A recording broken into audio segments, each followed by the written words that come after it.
special bonus episode of Bitches Love Sports. I am Lethal, also known as Bitch2, here with Irving Lambert of Anime Gear Guru. How are you doing? I'm doing well. How you doing? Good. I feel like we both had similar days where we had like something major this morning and then tried to make it here. Yeah. And traffic was just like, no. Yeah, it's just not happening. Yeah, it's like, oh, that ETA you thought you had, like, yeah, that goes out the window. Oh, the new ETA you thought you had, that goes out the window. No, that's facts. And yeah, and that parking thing you thought you were gonna do, like, yeah. Oh, I knew parking was gonna be trash. No, even me doing valet, there was like a line for valet, and then like I don't know, it was a mess, guys. So as usual, I feel like at this point y'all are used to us having some sort of technical difficulty happen whenever we're trying to start a show. It doesn't always put us 20 minutes late, but right. I feel like that's become a staple of our show at this point. So I know I'm out here in LA / Oxnard covering Cowboys training camp for everybody. But if you watch my show, you also know I'm a big anime fan. And if you follow me on Twitter, you also know that I spent time at DreamCon last week. And so I just so happened to run into this awesome gentleman while I was at DreamCon who creates an awesome line of anime-inspired clothing. And me being an anime fan, a lot of y'all being anime fans, if you don't know who he is, I wanted to introduce y'all. And if you do, then I feel like you should hear the story behind this clothing line. So let's just start off by talking about your brand and what it is for, like, if you had a spiel for people who had never heard of it before. It's Anime Gear Guru. I'm one of the faces of it. I would say Anime Gear Guru. Anime-inspired street merch and all that stuff. We have like unique clothing when it comes to like quality. With the straps on the inside, this is one of the coats right here. I'm saying? This Trafalgar Law, if you guys follow One Piece. Basically, what I guess makes our merch stand out so much is like we have these like straps on the inside of the jacket that hang on your shoulder, like an admiral or like Tokyo Revengers, all that stuff. So you feel like it's a cosplay, but also you can wear it almost every day. So it's a pretty cool brand. We're at this point where like pivoting in a business. We're pivoting in a business. We can't say too much, but we're about to drop a huge news, which is very beneficial to us. I think somebody with your company spilled that news. Yeah, but if we you haven't. Won't tell, I will. Yeah, it was not public. It's not public yet, so it's not. Okay, public yet. Well then I feel very privileged. But let's just say there's some jackets that if you haven't got your hands on, you want to get your hands on those now. But also be on the lookout for some really cool stuff coming down the pipeline. So yeah. I think it's interesting that like one of the first features you mentioned is the shoulder straps in the jackets. Because that is pretty cool. I should have pulled mine out. I actually brought one of mine. It's over there in that suitcase. That's funny. I knew it would be like too warm to wear it, but I was like, just in case, because literally at the con I put it on and I was like, it just feels good. That's what I'm saying. It has a unique feature to it. There's only one person watching. I'm gonna get it. I'm gonna get it.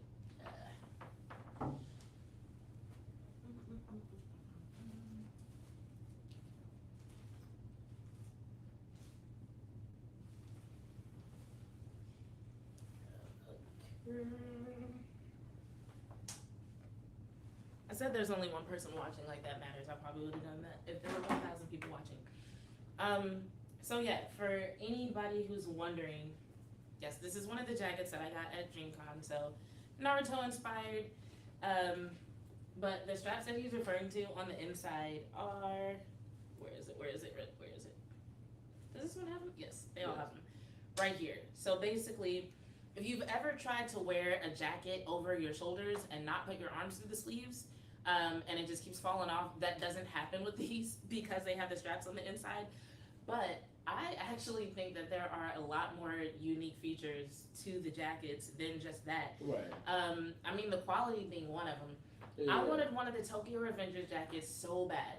Everybody has one. Yeah.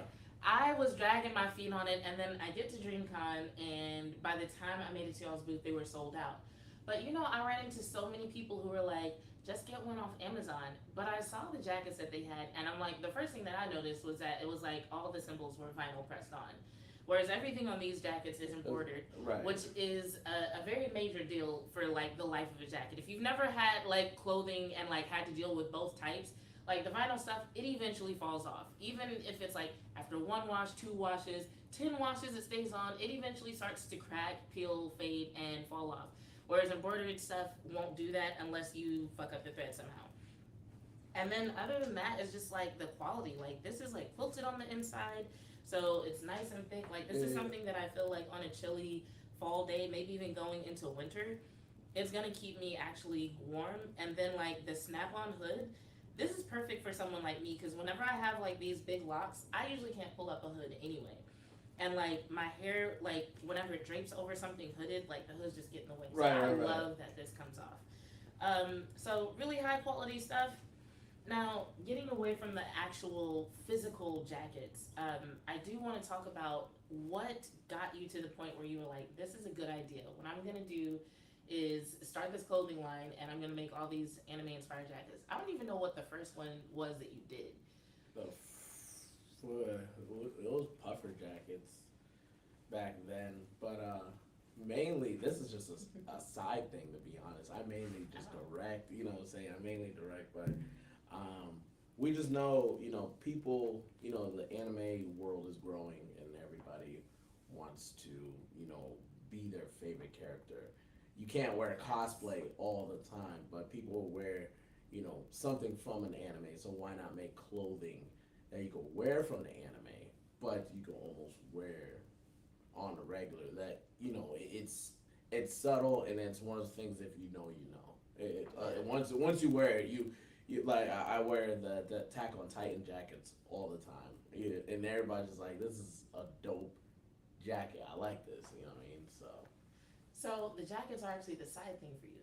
That's interesting because that's what I know you for. Oh yeah, So that's a side thing. so let's talk about what your main thing is. Oh, I direct. Yes. I mainly direct. And so at DreamCon, you had a premiere of a One Piece film. Correct. So talk about what that film is and what you plan on doing with it. I did a live action One Piece film. I filmed it a year ago. I will be dropping in October. It'll be dropping in October. So it's an hour long. So I pretty much did fan service for the One Piece community. I think the One Piece community, when I did my premiere, everybody enjoyed it. They loved it. They didn't know what to say. People cried certain scenes. It had perfect beats to it. This upcoming One Piece is like, I'm excited to showcase to the world of a live action One Piece.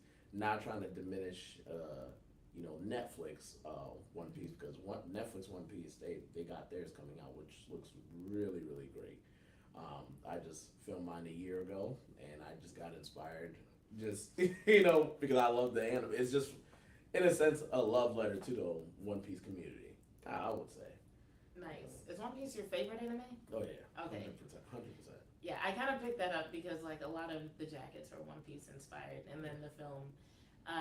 So what came first as far as completed projects that went out to the public? Was it the jackets, and you've been working on your film stuff in the background, or have you done other film stuff before? I've done other film stuff. I've been doing film for about 10 years. Okay. Yeah. So when I ended up approaching you for this interview, you were in the middle of telling a story to someone else at the con about just certain moves that you made in life and certain obstacles you encountered. Right. And that was one of the things that really made me want to talk to you about what you're doing right now. Do you mind sharing that story with everyone? Sure. Where should I start? I'm trying to think. What gem did I drop? Fact, both me and my co-host have ADHD, so it's not uncommon for us to like start a story and then be like, wait, let me go back. So you start wherever you want to start, and then if something important comes to mind and you're like, wait, you need to know this, just go with it. Okay, for sure. Well, originally I'm from Pennsylvania. From Pennsylvania, went to college in Northern Michigan. Then over time during in Northern Michigan, I ended up getting on the app Vine. Vine kind of was like the key thing that kind of like started my career. Then at some point, Vines was on his deathbed, and then I ended up getting a brand deal with Microsoft, which kind of opened up doors for me, which I saw a different side of content creating when I first got my first brand deal, which opened up a floodgate for me. Then I they flew me out in LA. I was here for like probably 5 hours the most. I was here for 5 hours, put me in a hotel, in and out of here. Then I kind of like understood, okay, something just clicked, and why not move to LA? So I ended up selling everything in Michigan. I was living in Michigan, making decent amount of money at this t-shirt factory for for the age I'm at, getting out of college, having a degree for the decent amount of money, and the cost of living over there was pretty decent. Then I ended up selling everything, left with a tote, and pretty much was thugging it out for quite some time. Like slept in the car for like the first 4 to 5 years of my career, and creating content out of with little to no budget. You know what I'm saying? So I made films such as like like Powerpuff Girls, like two live action Powerpuff Girls, Army of Two, Naruto, like a Power Rangers, that stuff. So I've made like heavy films like with little to no budget, but it came, I guess, to the point that I started, when I was doing these fan films, behind the scenes, I was like figuring out a lot of things. We ended up getting a deal, with the Team Wolf graphic. We ended up getting a deal with Netflix to do Netflix Dreams on Netflix YouTube, starring, one of my homies, King Vader, all that stuff. So we ended up getting a deal with that. Uh, we did 4 episodes, 3 or 4 episodes, I would say, and then I ended up getting my hands on doing producing with this movie on Amazon called Writer Boy's Dream. Uh, then something kind of like pivot for me. One day I ended up doing a content. I did what do you call it? I did a fake commercial with Doritos, and I did if Moses was an anime character, which kind of this was actually a career changing moment. This was actually 2 years ago, almost 2 years ago. Wow. I posted this, and it went viral. I didn't realize what I entered myself into, which I opened up the door with the Nickelodeon star OG Kel Mitchell. Kel Mitchell reached out, was like, "Yo, I want to do a book trailer inspired by that, Moses video. You know what I'm saying? I want to do something like that." I'm like, "Okay, cool." Then, I almost said no. I almost said no because I'm the type of person you could be Drake himself. If it doesn't make sense, I'm gonna say no. I don't care. I don't care. So it came to the point that I almost said no, but people are like, you never know, this opportunity could ever happen again. I'm like, all right, cool. But I was already doing another ad upon ad upon, like there was so much going on. Netflix Dreams episode 4. I was doing a Genshin Impact commercial, and then a Nintendo commercial, all that stuff. So everything was compiled together, and then just the turnaround time was a little tough. So I was like, all right, let's just do it. Cool. Then after all that said and being done, we ended up doing the commercial, ended up on ABC News, all that stuff. Like it was pushed everywhere, which was very crazy.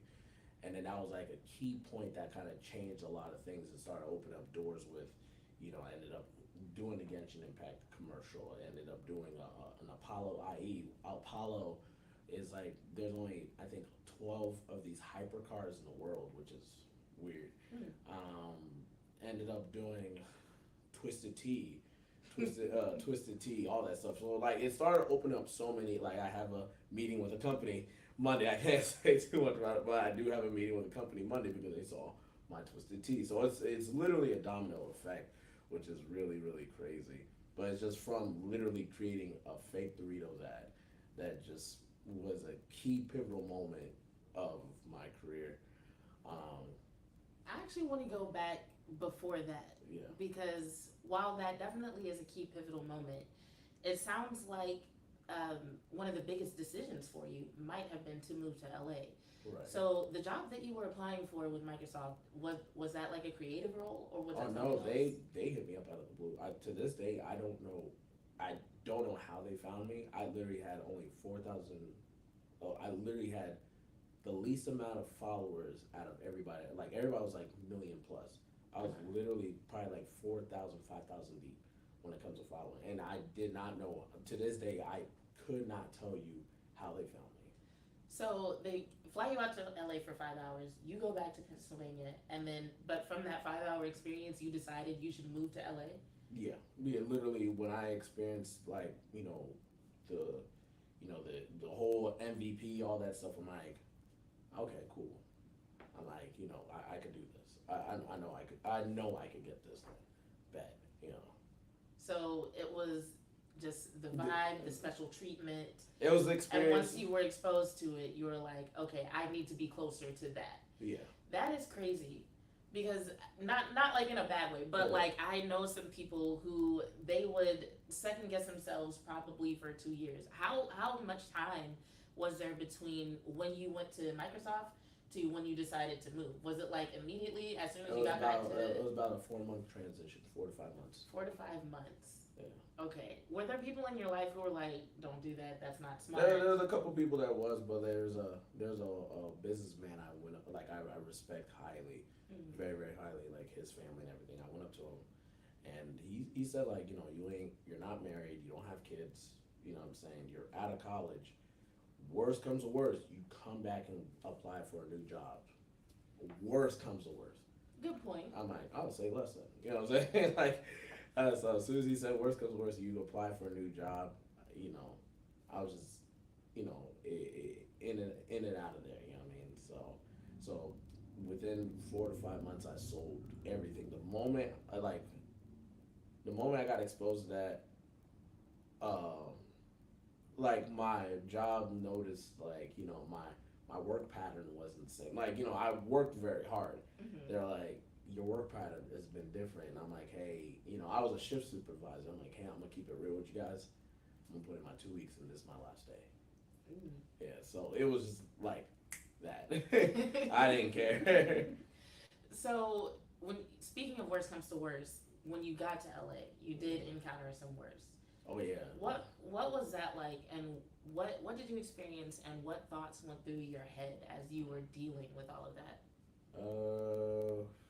My thoughts. I just said, well, hey, it is what it is. At this point, I say it is what it is because I usually accept the terms and condition because I got myself into the situation.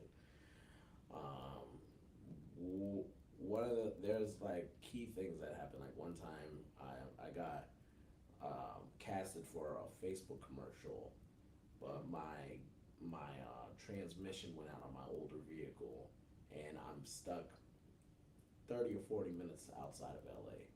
So I ended up walking, taking buses, all that stuff. I just left my car there. I'm like, I can't miss this opportunity because I got casted. You know what I'm saying?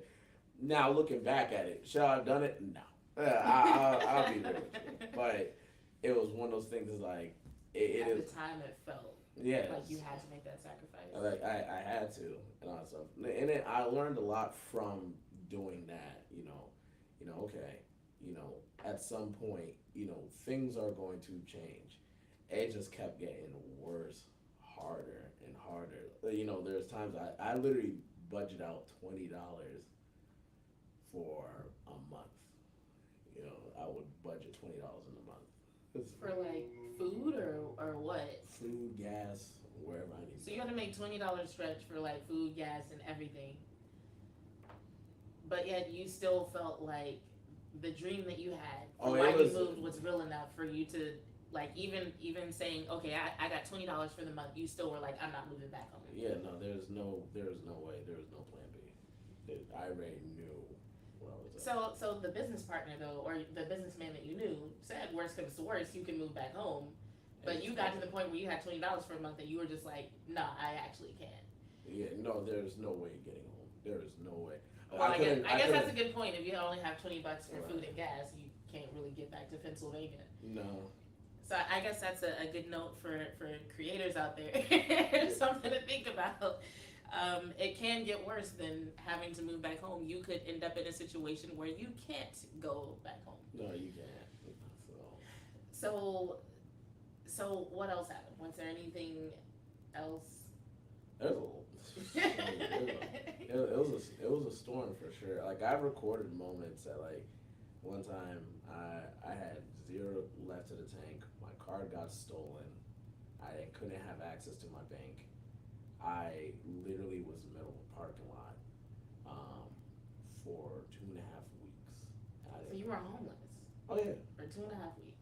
No, I was homeless for 4 years. Oh, for the whole 4 years. Dang. Okay. And so you dealt with that, and you still said to yourself, like, I'm gonna find a way to make this work, because that's wild. I feel like there are a lot of people who would have found a way to get back home. They would have begged, borrowed, and stolen to just go back home. Nope. I was like, nope. So what was the thing that, like, what were you working on during that time, if anything? And what was the thing that ultimately pulled you out of it? Was it the Doritos commercial? Did that actually happen in the midst of all this? Doritos was one of them. Netflix Dreams was another one. What else? And just what I would do is just like hustle just to make films, and then what was the thing that kind of like opened up a floodgate was when I was able to do screenings for, at DreamCon, all that stuff. So the floodgates started opening, where people were just now, okay, we're gonna keep an eye on you. So DreamCon itself was pivotal in all this. Yeah. So I have to know, if you were homeless, how were you also making films? How did that work? I just found ways to make money and all that stuff. Literally, like DoorDash, I went on Craigslist and did random ads for people. And so you would take that money and put it towards not what most people would do, which is like finding housing, clothes, improving their status, but you were like, I'm gonna do all these odd jobs, remain homeless, and I'm gonna take that money and put it directly into the dream. Right. No, yeah, being homeless, having a home wasn't a priority to me, honestly. I'm like, that is a material, like, I felt like if I would have hustled to get a crib, I felt like I would have, just how expensive Los Angeles is, I feel like I would be in a bigger hole financially. Mm-hmm. So I'm just like, no, let me just do this. The crib will come later, which is fine. I almost need you to repeat that again, because okay, so let me put it to you like this. There are some people who I know for a fact didn't know you existed until like this year. Like I feel like the Facebook ads is what did it for a lot of people. Right. And those ads are funny. We're gonna get to those. Yeah. Not the ads, the comments are hilarious. But we're gonna get to that in a second. But when it comes to people who kind of like go from one scene to a bigger scene or one level to a bigger level, a lot of people want to be like, oh, overnight success. He did this thing and made a lot of money and now he's popular. And they don't think about the sacrifice that goes into getting to the point that you're at, right? But I feel like even whenever we talk about sacrifice, statements like having a home was not a priority does not enter the mind of most people. Yeah. So was there something that happened in your life that gave you that mentality, that made you adopt that philosophy? There's a lot that happened, like even as a child, like because moving home to home, like I was born in New York. I lived like multiple cribs, like with my auntie and all that stuff. And then moved to Florida. We lost our crib, and then ended up living with like my godmother, auntie, all that stuff. So, and then ended up in Pennsylvania. So I just know mentally, oh, this is just temporary. We're good. You know what I'm saying? So as a kid developing that as a 5-year-old from all the way up to 18, I just know like, oh, this ain't it. You know what I'm saying? Like I can get out of this. You know what I mean? So I wouldn't say, I don't know what point for me it made me think that way, but I guess when I got to LA, I'm just like, okay, here's the pros and cons. If I get a crib, cool, I got a crib. Cons is now I gotta work a regular job, da da da, this, that, and the third. Then I'm doing right back I was doing when I was living in Michigan. It doesn't make sense. So the house is dead to me. So let's just figure it out from here. You know what I'm saying? Wow, that is that. I'm literally speechless hearing that philosophy. I don't think I've ever met a person that dedicated to their dream to just be like so matter of factly and not even care. I have perhaps met people who have considered it or who have thought about it or might ask about it. Like, what if? Like, what would I do if? For example, I can't think of the rapper. He was in Houston, dated a Kardashian. Like, he moved to LA. Who was it? I'm not too sure. he did a concert in Fortnite. Oh, Travis Scott. Yes, Oh. him. Like, I know he moved to LA Mhm. and was homeless for a while, but somehow I don't think that was like planned in the same way. Now, maybe one day if I get to interview Travis Scott, we can talk about it and see if he also feels like having a home isn't a priority. But you have a home now, though, right? Yeah, I'm good. Okay. So let's talk about what happened with DreamCon because I find that really interesting. That a group who I don't know if they're all filmmakers, but I know like we've all seen their content. It's amazing. But I just find it interesting that a group of content creators, filmmakers in their own right, created a convention that ends up helping another young black filmmaker who was like looking for a come up. So what exactly happened with DreamCon? What did you do there? How did that convention turn things around for you? Well, I knew RDC World before they did DreamCon. Um, they've always showed love, all that stuff, from way back then.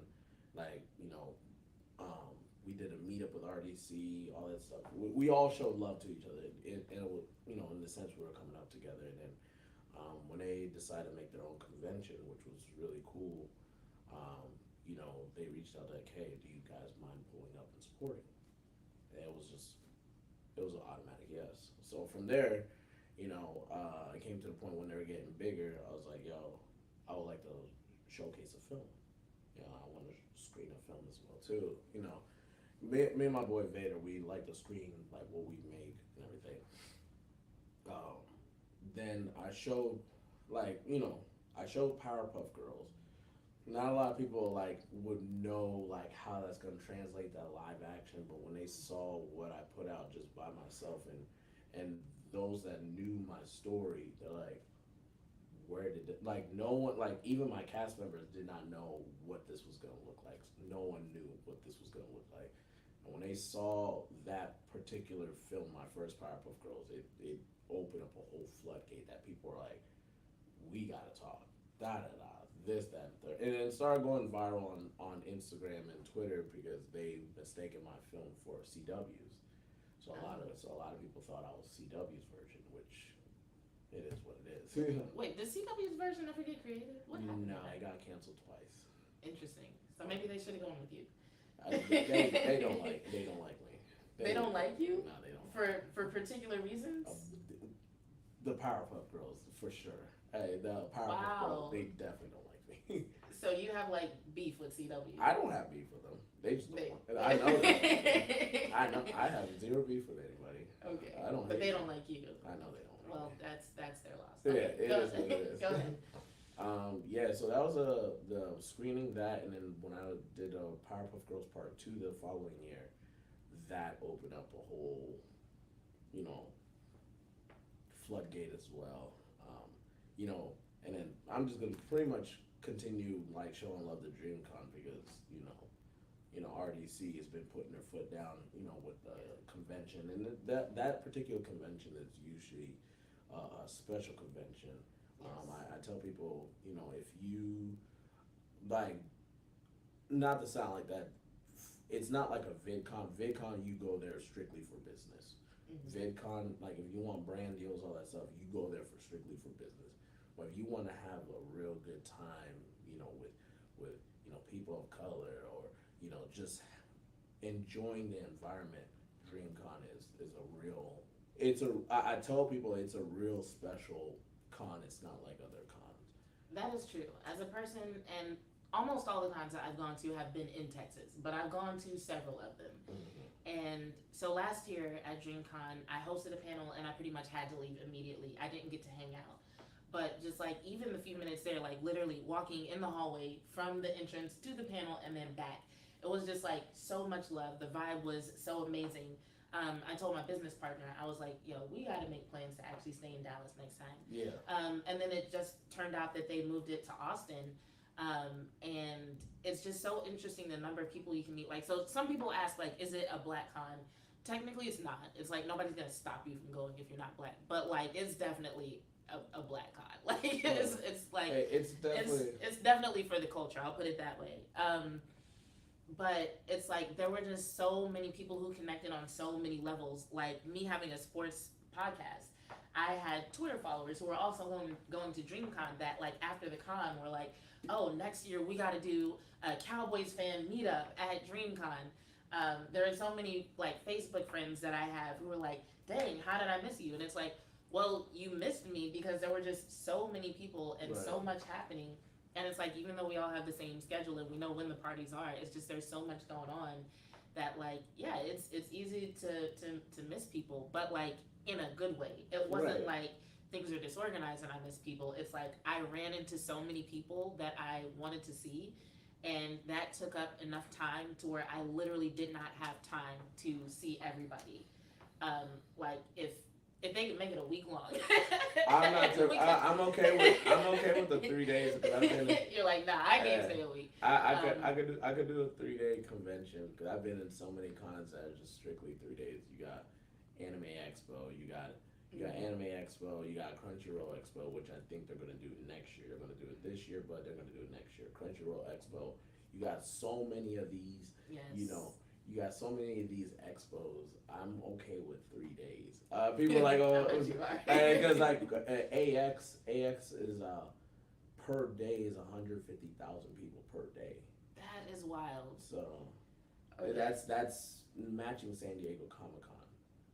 Wow. San Diego Comic Con is a lot of people. So I've heard. I'll make it to that one day. But I want to rewind to the connection between you and RDC because I find it interesting that y'all had like such a closeness and you supported each other, because I think there are some people who, when it comes to people who are in your industry, the thought is that like, okay, we must be competitors, and that like, especially with y'all both doing like anime themed content creations. Some people might, like people who know y'all wouldn't think this, but people from the outside looking in, or people who have like similar connections to people in their own industries, might automatically jump to like, okay, I'm competing with this person, maybe it's not a good idea for me to promote them. What was it about the philosophy behind y'all's friendship, behind y'all's connection, that said like, none of that matters, we're gonna support each other, we're gonna be cool? No, it's a win because I feel like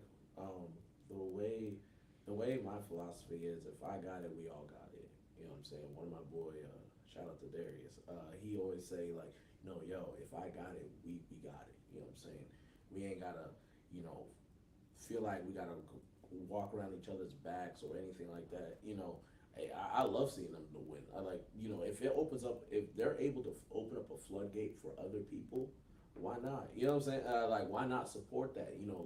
Let's back behind that. You know what I'm saying? And not only that, once they see that, whoever opens up that floodgate for them, they're gonna see, oh, there's multiple of y'all. There's not just you guys. There's multiple. Like there's a Caleb City. There's a King Vader. There's a Irving. You know what I'm saying? Oh, okay. So there's a whole floodgate. You know what I'm saying? So I don't do the whole competition.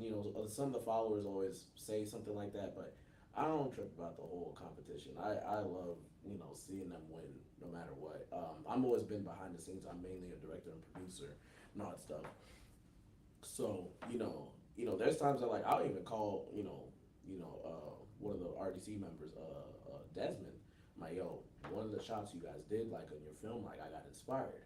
I'm gonna put it in my film. You know what I'm saying? They are just like, where did you get that? Like, I will watch like certain things, I get inspired, and sometimes Desmond will tell me like, nah, we be watching y'all stuff and we be getting inspired. So we get inspired from each other's stuff, no matter what. You know, I love watching what they do, and I'm like, okay, how do I apply that formula in my film? Like the shots that they did or the VFX that they did. I love, you know, getting inspired like that. Even like, you know, with Vader and I, we'll watch each other's stuff, and I'm like, dang, like that's dope. Yeah, okay, so let me do that. Let me do that in my film. You know what I mean? So That's amazing because it sounds like at the end of the day, y'all all recognize that even though like your lanes are close together, one, it's not the exact same lane for each of you, and two, it's kind of the idea that y'all are all in the grand scheme of things underdogs in a sense. Like y'all definitely represent a niche, yeah, and so it's just that idea of like, okay, if one of us can figure out a path to get a bigger audience, more money, more recognition, whatever, and bring that information back, then that helps everybody. oh yeah, yeah. Well, you know, pretty much you get a letter from whatever. All right, yo, here's a blueprint. This is what it is. Let's do this. Oh, okay. This group will do this. This group is do this. You know, like you can't tell the blueprint to everybody. You know what I'm saying? But there's certain people like I would go to Desmond and I have been talking like from RDC. Desmond and I have been talking like you know this is what I would do in a film. And keep in mind, they're all as a collective group. They probably have like 20 million to 30 million followers all time. Oh, yeah. But but personally, I throw my insight, and then he's like, all right, bet. And then when I see that they do the that I'm like happy. I'm like I don't look for no credit or anything like that. And then he'll throw his insight for me. I'm like, you know what, I got you. Boom, and I'll put it on my insight. But like we once we find that blueprint of certain things, like I was telling Desmond like we're talking about stunt wires. Like tomorrow I'm gonna use the stunt wires. I'm gonna be flipping all that stuff, and I'm literally telling him this is what it is. And he's like, all right, cool. You know what I'm saying? So he's stepping his foot in something like that. In the whole the push his production to a whole different level. You know what I mean? Wow, stunt wires. Yeah. So we should expect some like really interesting stuff from RDC in the future. Oh yeah, RDC is about the RDC is about to have cool stuff coming out. Like I don't know if I can speak on it. I'll let them announce it. But one thing I was wondering if they might pursue, it was who was it? It was one of the Avengers made a comment recently. What? Who was it? Because it was like right around the time of the strike and everything. Which the writer's strike. Yeah, black guy. What the fuck is his name? Hold on, I have to look this up. We'll get this editing done.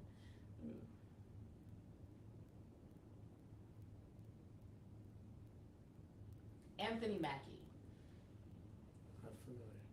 I'm gonna show you his picture. Oh, yeah. Okay. I'm familiar with him now. I I didn't know his name. Yes. So Anthony Mackie, I think they were asking him about how the strike might affect the next Avengers or something like that. I don't remember the exact question, so I apologize to anybody who might be upset that I get this wrong. But he said something about how it would be affected or something like that, and he was like, not unless y'all want a bunch of fucking YouTubers to do it or something. And I was just thinking to myself like, don't challenge them. Like they might. No, I was definitely when I saw that I was definitely. So you saw the quote, but didn't remember who said it. Oh no, I remember seeing that. I saw that, and I remember it was him. I'm like, and I screenshot it as motivation, as like, okay, cool, because I call them the older Hollywood because they can't create. You know what I'm saying? Mm. Like that, I will literally tell that to their face. I'm like, you guys don't have the capability to create a movie. None of y'all. Y'all are literally faces. I would blatantly, straight up tell every single biggest star. I would go up to The Rock himself. I'm like, I promise you can't do what I do. I'm like, you're a great actor, but I promise you're not going to be able to create a full movie like I do. It's very arrogant, but I will blatantly tell his face, you wouldn't be able to. You're probably right. And honestly, that's what I thought of when I saw the quote. I was like, I don't know if you realize what these fucking YouTubers are capable of these days. You might want to walk that back before they take you up on it. But since you use the word arrogance, that's actually something that I've noticed among like just certain content creators who reach a certain level. Like I think the word and the characteristic gets a bad rap a lot of times. We think of arrogance, we think of like somebody who I don't know, they're just negative, they don't treat other people well, but it almost seems like a certain amount of arrogance is needed in order to take yourself from like one level to reaching that next level that a lot of people don't reach. Do you think that that's a trait that's benefited you? I would say more confidence. I wouldn't say arrogance because I've seen arrogance. I'm like, all right, cool. We'll see how far that'll get you.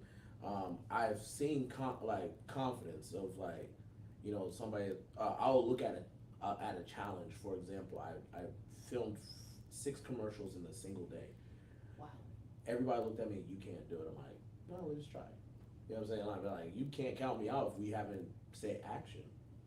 You know what I'm saying? Like, Wow. so. 6 commercials in a day. You know what I'm saying? So like, you know, I was confident like I could pull this off. It's literally like Instagram skits, very easy. You know what I'm saying? It's a walk in the park for me. That's a way to So look at it. that's the way. Like commercials to me are Instagram skits. That I walk in the park. Do I want them to look great? Yes, I do. You know what I'm saying? I want them to match the brand. I want the brand to be like, wait, time out. What? You know what I'm saying? Like every brand I've showed, certain things, their mouths are dropped. They don't know what to do. They're just like, okay, so you did this just by yourself. I'm like, yes. You know what I'm saying? It takes a whole village, a Hollywood to create one thing, and it takes, RDC 5 to 6 members. Vader is just by himself. It's me by myself, creating stuff that's matching, Hollywood themselves, you know what I'm saying? And do you think the biggest difference really is confidence, or is there something else? I would say confidence, and we study the formula. We know the shortcuts. We studied a lot of things. I'm like, how do we put that in our film? I'm like, oh, that's easy. So we know we know how to do it we started from our phones now to bigger cameras. You know what I'm saying? We were doing impossible stuff. I couldn't tell you how I filmed certain things on Vine. To this day I don't know. I don't. I was doing impossible things on Vine that you couldn't do on phone. So it's like the unspoken benefit of Yeah. a lack of resources. It forces you to be creative and figure out how to use what you have in order to get what you're trying to get or achieve what you're trying to achieve. Right. As long as you don't let anybody tell you or let you tell yourself, like, oh no, that can't be done. But as long as you convince yourself it can be done, you'll. Oh figure yeah. out No. a way to do it. If it can't be done, well, okay, cool. There's a problem. What's the next solution? What can you compromise? You know what I mean? Filmmaking is literally problem solving. Literally is problem solving. Everybody that says I can't, you can't be around us. You really can't be around us. I'm like, okay, we see a problem. Okay, we can't get this shot. All right, so what can we do as filmmakers to get that shot? Like, what can we compromise and like what type of creative thing we could do to make it look dope? You know what I mean?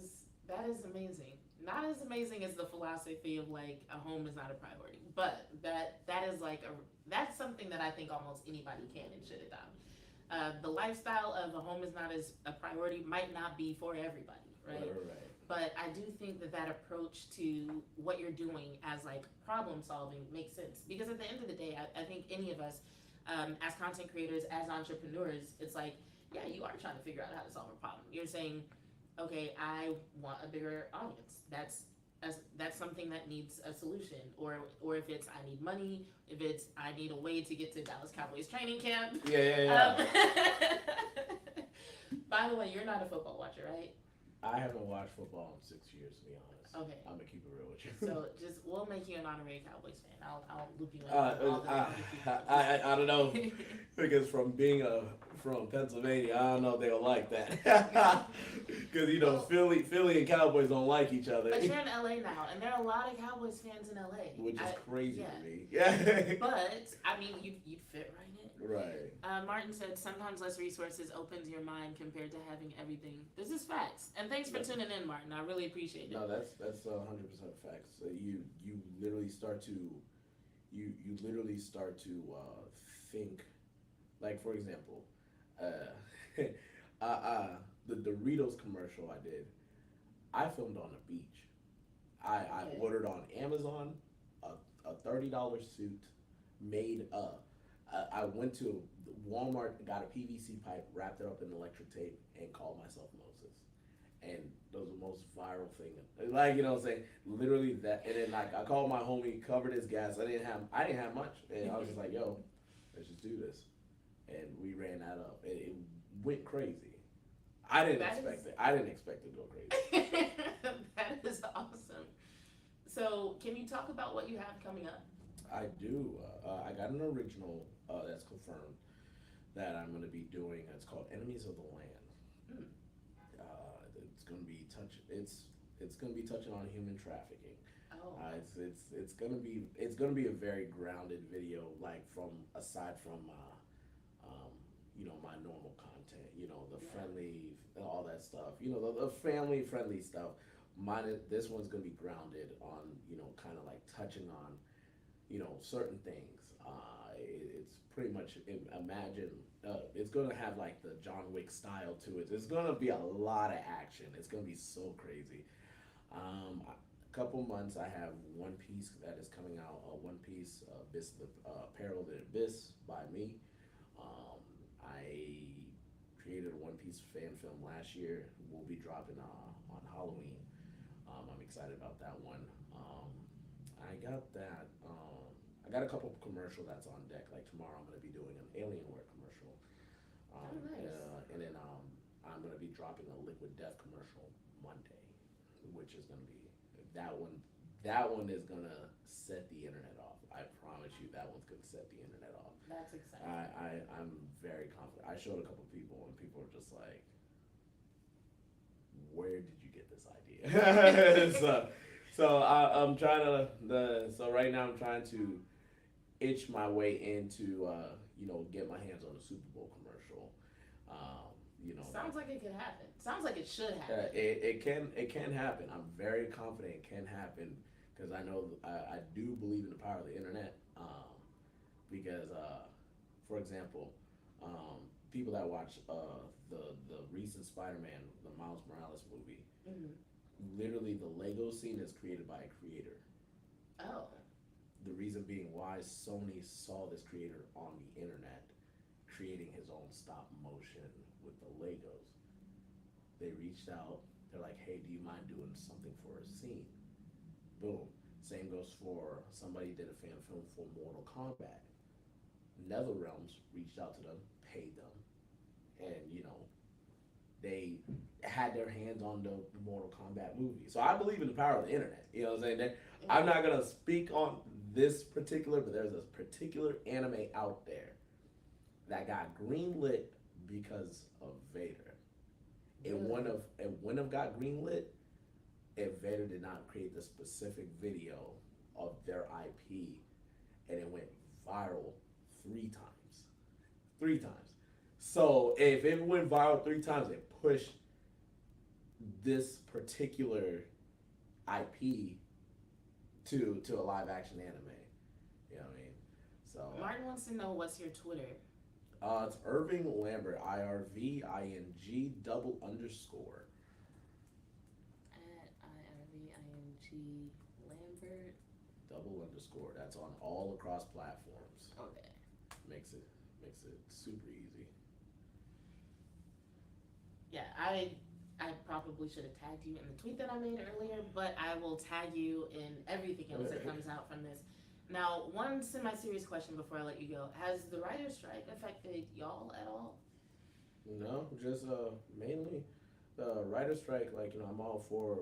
I want them to get their money. You know what I'm saying? Mhm. And the actors. I want everybody to get their money. It didn't affect me at all. If I would, in a sense, promotion like these studios that are getting struck or red carpets or anything, we're just missing out on that opportunity. It didn't affect me because I'm an independent filmmaker. Do y'all Um, get any flack for that at all? for being independent.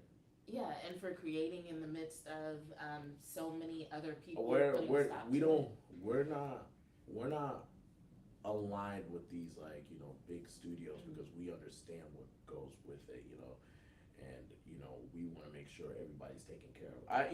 When I approach people like, hey, I just want to be real with you. This is a low budget film, but I want to make sure you're taken care of. You know what I'm saying?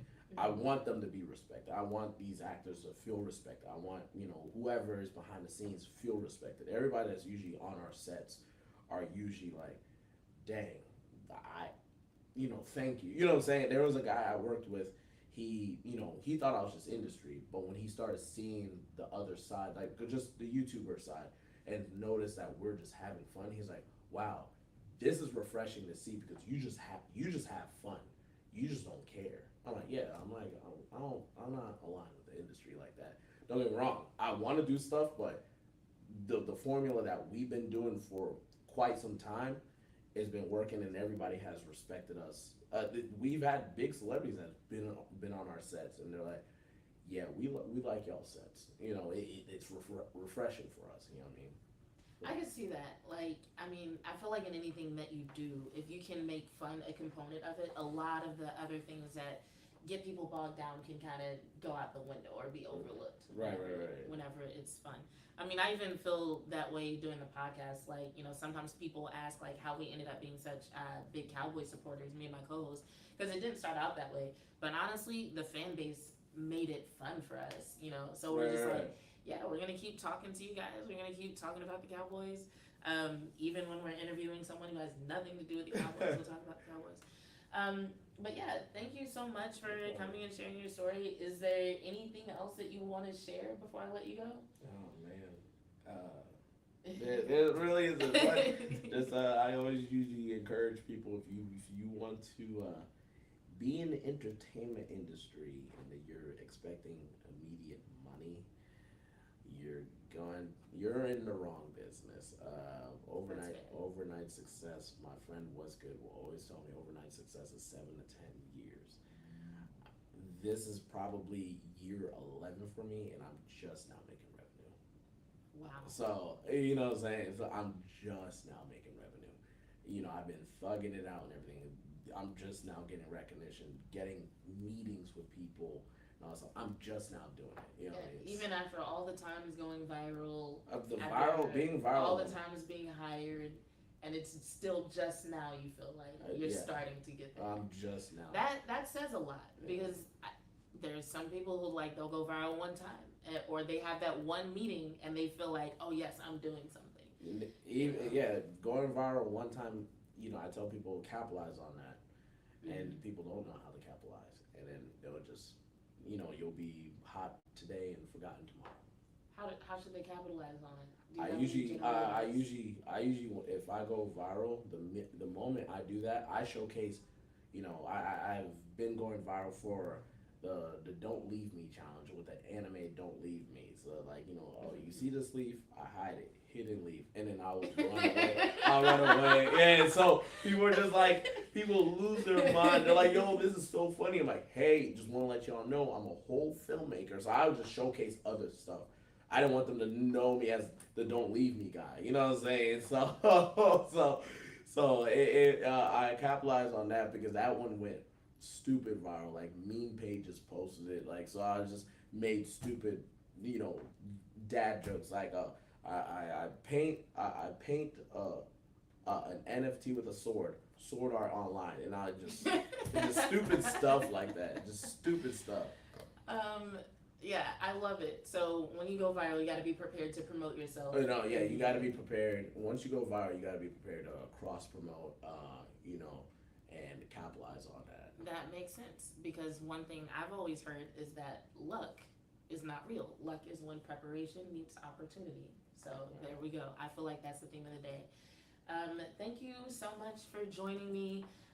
Next time you talk to Des, tell him I said hi. Living in Austin, I'm always hoping I run into those guys, and of course they're hidden. They're gonna. Yeah. I'm not even gonna after being at DreamCon, I can understand why they would hide out, and that's all I'm gonna say about that. So I totally get it. So I will send my salutations through you. send them this video, be like, yes, this chick said hello, and keep doing what you're doing. For sure. And so for anybody watching or who sees this along with Martin, we are still going to talk about film today. We're going to talk about the Cowboys and some of the headlines that have come up this week. But I do need a short break, so I'm going to end this stream, grab some water, maybe some food. Just find me on Twitter, and I will let you know when I'm about to go live again. So until a few minutes from now, this has been a bonus episode of Bitches Love Sports. I'm Bitch 2, and I'm out.